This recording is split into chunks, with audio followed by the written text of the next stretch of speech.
화학, 인문과 첨단을 품다. 이 책에는 다양한 주제로 이야기를 하고 있는데 화학과 결합하여 특히 그 식량에 대한 이야기가 굉장히 인상적으로 다가옵니다. 여기 아일랜드 대기근에 대해서 언급해 놨어요. 아일랜드 대기근과 같은 사건도 있었다. 영국의 지배를 받던 아일랜드는 밀이나 수수 등 대부분의 곡물을 영국 본토로 차출당하고 감자밖에 먹을 게 없었다. 그러던 1845년 감자의 역병이 돌기 시작했고 그리하여 수많은 사람들이 굶어 죽었고 고향을 떠났다. 800만 명이던 인구는 100년 사이에 거의 절반으로 줄어들었다. 그 영국 옆에 있는 아일랜드라는 조그만 섬에 사실 인구가 얼마 안 됐는데 800만 명까지 증가했던 인구가 거의 100년 사이에 절반으로 줄어들었어요.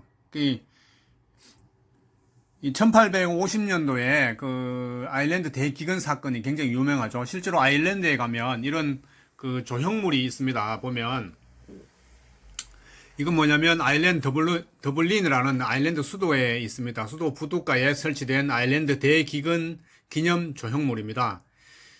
조형물 중에 어떤 대기근 기념물 조형물이라는 게 참 이제 색다르게 다가오죠. 얼마나 이 기근이 그 영향을 끼쳤으면 이걸 조형물로 제작했을까. 보시면 전부 이 배고픈 아기를 업고 있는 아주 빼짝 마른 그런 상도 있고, 그 다음에 뭔가 이렇게 보따리를 안고 어딘가 떠나는 그런 상도 있고요. 조각상도 있고. 식량 무엇이 문제일까라는 책에도 이 아일랜드 대기근을 또 언급해 놨어요. 한번 살펴보겠습니다. 그 멜더스의 인구론이라는 그 책을 언급하고 있습니다. 토마스 멜더스가 그 19세기에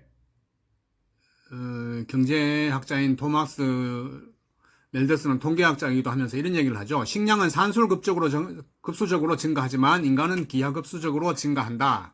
이 멜더스의 재앙이라 그러죠. 이렇게 그래프를 보시면 식량의 증가 곡선 그리고 인구의 증가 곡선, 그래서 결국은 지구는 큰 재앙을 맞이하게 된다, 이런 의미인데, 멜더스가 이러한 주장을 한 데는 이유가 있었다. 그거 활동하던 18세기는 영국이 아일랜드를 사실상 식민지화하던 때였다. 20세기 후반부터 아일랜드를 차츰 예속시켰던 영국은 18세기에 들어서자 아일랜드의 토지를 본격적으로 빼앗기 시작하였다. 영국은 아일랜드를 약 무려 800년 동안 지배를 했죠. 어마어마한 연도죠. 보통 아프리카도 거의 한 100년 정도 지배했는데 아일랜드는 약 800년 정도 지배를 했습니다. 그 일제강점기하고 비교하면 우리는 이제 36년간 이제 지배를 당했는데, 우리나라 농촌처럼 대부분의 아일랜드인은 소작농으로 전락하여 대부분의 농작물을 수탈당하고 구황작물인 감자만으로 연명해야 했다. 영국의 밀이나 수수는 다 뺏어가고 돈 되는 황금작물은 다 뺏어가고 너희들은 감자만 먹고 살아라, 그래서 감자만으로 했는데, 근데 문제는 이 감자가 지나치게 훌륭한 구황작물이라는 것이 비극의 씨앗이었다. 감자 농사가 잘 됐어요. 아일랜드의 농경지 대부분이 영국에 수출할 황금작물만 재배하여 먹을 것이 거의 없던 상황에서도 대부분 감자 덕분에 아일랜드 인구가 꾸준히 증가한 것이다. 약 800만 명까지 이때 막 증가했죠. 단 한 종류의 작물에 기대어 인구가 증가하는 상황이 당시 사람들에게도 무척 우려스러워 보였던 모양이다.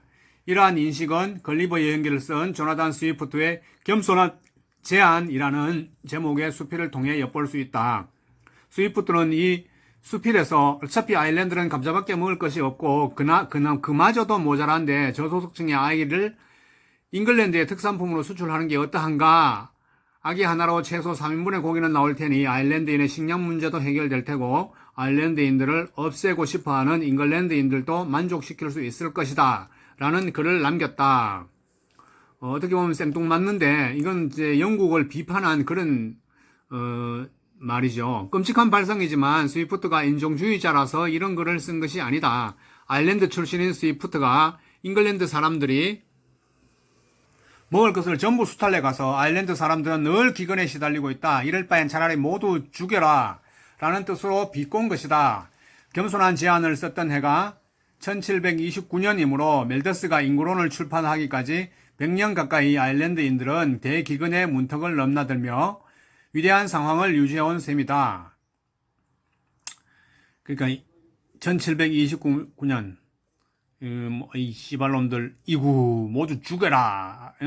영국 놈들아 이 아일랜드 사람들 모두 굶여 죽여라 이런 의미로 1729년에 이제 멜더스 겸손한 제안을 조나단 스위프트가 썼죠. 조나단 스위프트도 아주 참 이제 굉장한 어떤 인구에 대한 식량 문제에 대한 큰 관심이 많았다. 이때부터 정말 그 양식을 갖춘 지식인이 아니었는가. 조나단 스위프트야말로 멜더스는 아일랜드의 상황을 지켜보면서 곧 닥쳐올 아일랜드의 대기근을 예감하면서 멜더스의 인구론을 쓰기 시작한 거죠. 그러니까 이 조나단 스위프트의 겸손한 제안, 멜더스의 인구론 이런 것들은 정말 이 시대적 상황을 아주 철저하게 반영했기 때문에 나왔던 것이다. 멜더스는 대재앙을 예언은 했는데 사실 그거는 보지를 못하고 죽었습니다. 멜더스는 생전에 대기근의 참상을 직접 보지는 못했지만 19세기 중반 감자 마른병이 퍼지면서 멜더스가 우려했던 재앙이 일어났다. 먹을 것이 없어진 아일랜드인들은 하나 둘 굶어 죽기 시작했으며 기근을 견디지 못하고 신대륙인 미국으로 탈출 행렬이 이어졌다. 대기근 직전에 800만이었던 아일랜드 인구는 4년여의 대기근으로 반토막이 났고 400만으로 확 줄어버렸죠. 야, 2명 중에 1명이 그냥 사라졌네. 엄청난 아일랜드 대기근이네요. 아직까지도 대기근 이전의 상태를 회복하지 못하고 있다. 지금도 이제 그 인구가 이제 약 400만 밖에 안 되죠. 정말 끔찍하죠. 농업 생산량이 최고조에 달했을 때 비극의 씨앗이 싹텄던 13세기의 역설과 마찬가지로 멜더스의 묵시론적인 예언은 당시 영국 농업 발전의 배경이 되었다. 흔히 제2의 농업혁명으로 일컫는 영국 농업혁명은 자본주의적 농장 운영과 집약농업을 결합하여 식량 생산량을 극한까지 끌어올렸지만 역설적으로 식량 생산량이 늘어날 여지도 크게 줄었다. 농업혁명이 왜 위기를 불러왔는지 이해하기 위해서는 집약농업이 무엇인지 살펴볼 필요가 있었다. 제2의 녹색혁명, 제2의 농업혁명은 뭐냐면 자본주의적 농장 경영과 집약농법으로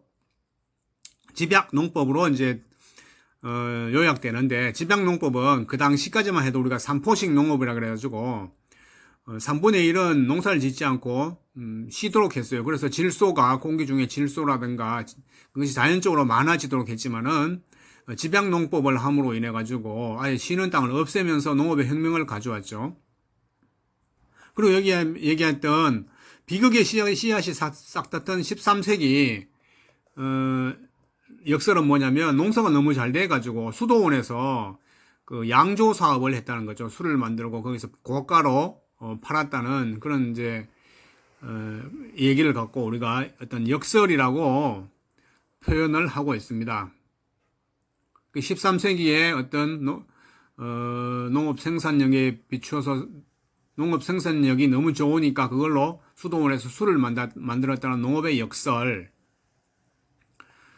그리고 이제 19세기에 그 아일랜드 대기근, 이것이 멜더스의 그 인구론이 나온 배경이 되었다는 거.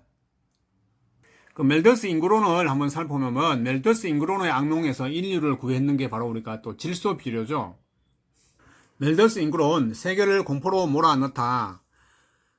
토머스 로버트 멜더스는 영국의 지적이고 부유한 집안에서 태어나 충분한 인문 교육을 받았고 이제 영국 사람입니다. 캠브리지 대학에서 수학을 공부한 후 교수로 일하면서 성공회의 성직자가 된 인물이다.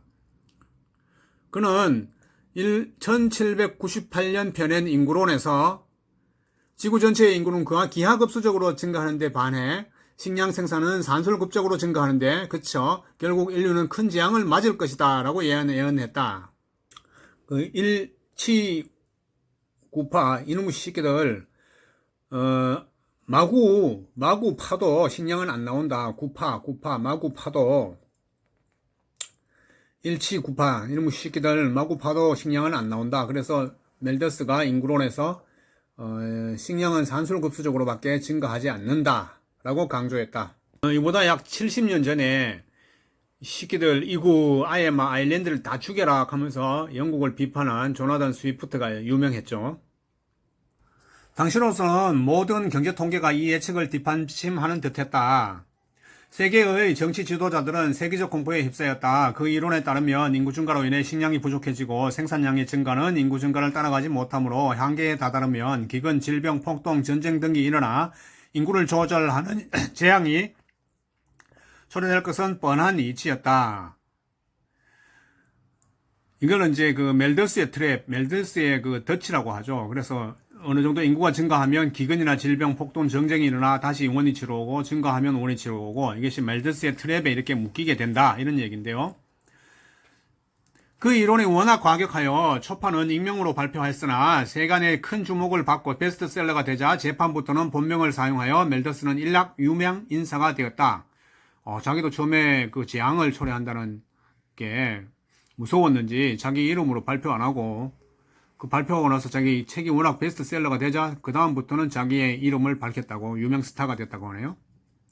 그의 인구로는 많은 분야에 막대한 영향을 끼쳤다. 당시에는 인구 증가에 대해 모두 긍정적이고 낙관적인 생각이 팽배했었다. 노동력의 증가는 변형으로 가는 길이었다고 생각했기 때문이다. 그러나 멜더스의 인구로는 완전히 반대 방향으로 사람들의 생각을 바꿔버렸다. 그것도 아주 설득력 있게 말이다.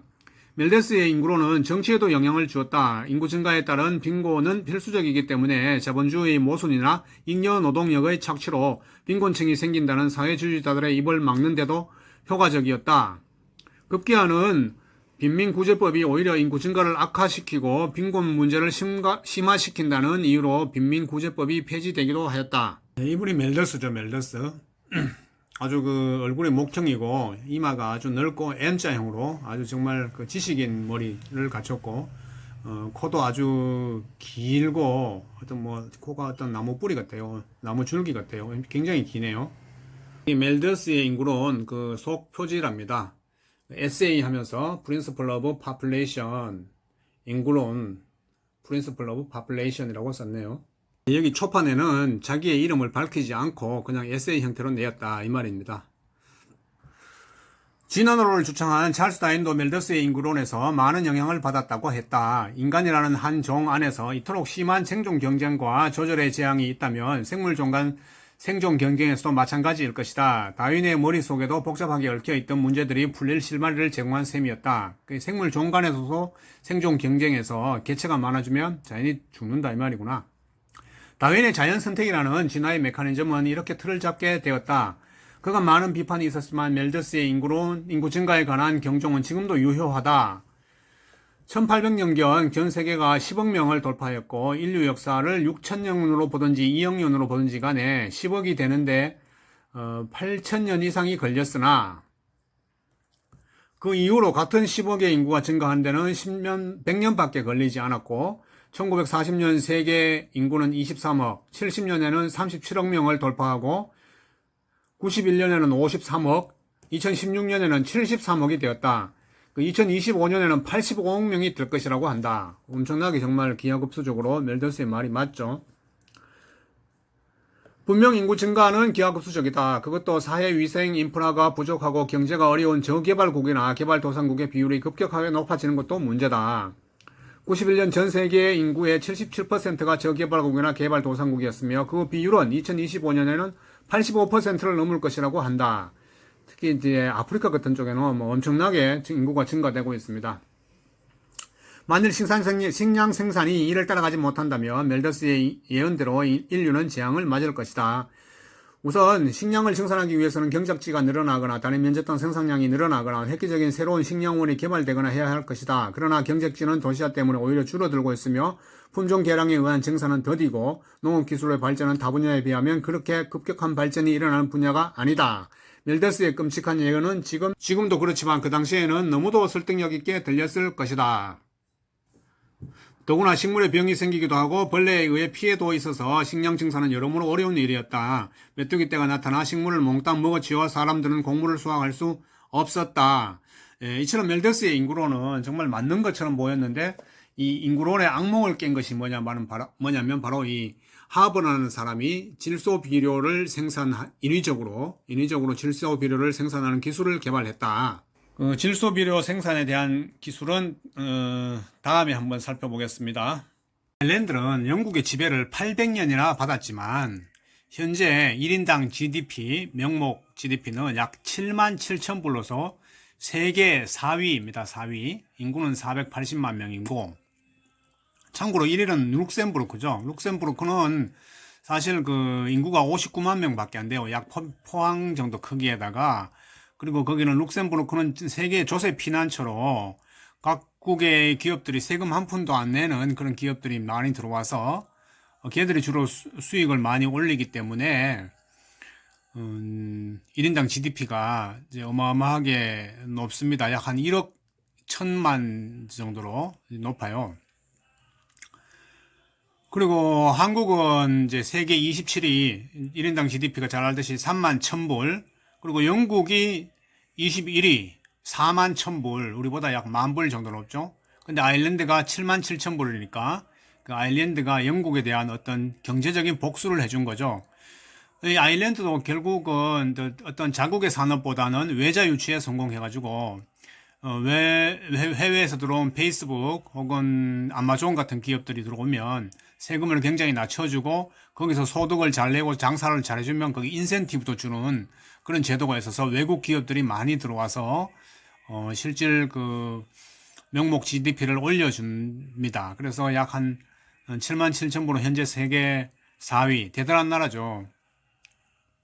참 다시 한번 언급하면 그 1845년에 감자가 역병이 들어서 전부 이제 굶어 죽기 시작하고 인구가 800만이었던 것이 다 떠나서 400만 대로 이제 줄었는데 그 현재 지금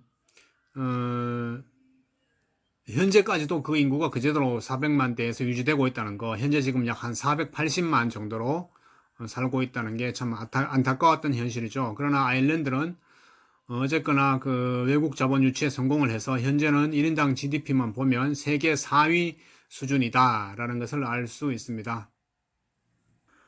한국은 27위 약 3만 1,000불인데 제가 죽산 안시 27세 손인 거하고 똑같네. 그리고 수능으로 따지면 21세 손인데 21위가 바로 영국이라는 게 4만 1,000불로 영국이라는 게 참 아이러니하네요.